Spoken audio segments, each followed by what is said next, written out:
లోక కళ్యాణం కోసం త్రిమూర్తుల కళ్యాణం నిర్వహిస్తున్నట్లు ఏకవీర సేవా ఫౌండేషన్ వ్యవస్థాపకులు ప్రతాప్ స్వామీజీ, రాయలసీమ రంగస్థలం చైర్మన్ గుండాల గోపీనాథ్ రెడ్డిలు తెలియజేశారు. ఈ త్రిమూర్తుల కళ్యాణానికి సంబంధించిన కరపత్రాలను శుక్రవారం తిరుపతిలోని నేరేలమ్మ ఆలయం వద్ద ఆవిష్కరించారు.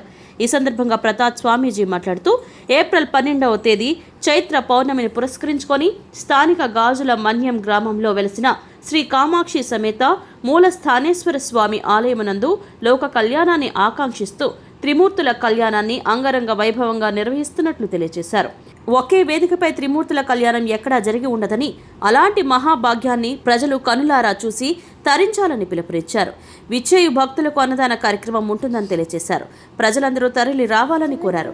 ఈ కార్యక్రమంలో విజయభాస్కర్ రెడ్డి, ప్రవీణ్, సాయి, బ్రహ్మానందరెడ్డి, ఆదిస్వామి, సురేష్ స్వామి, విక్రమ్ స్వామి తదితరులు పాల్గొన్నారు. ఓం శ్రీ గురుభ్యో నమః. ఏప్రిల్ 12 చైత్ర పౌర్ణమి సందర్భంగా గాజులమన్యం గ్రామం నందు ఉన్న శివాలయంలో త్రిమూర్తులకు, త్రిమాతలకు కళ్యాణం నిర్వహిస్తున్నాము. ఈ కళ్యాణం ఎంతో విశేషమైనది. ఈ కళ్యాణంలో భక్తులందరూ పాల్గొని త్రిమూర్తులు ఆశీర్వచనం తీసుకొని కోరుతున్నాము.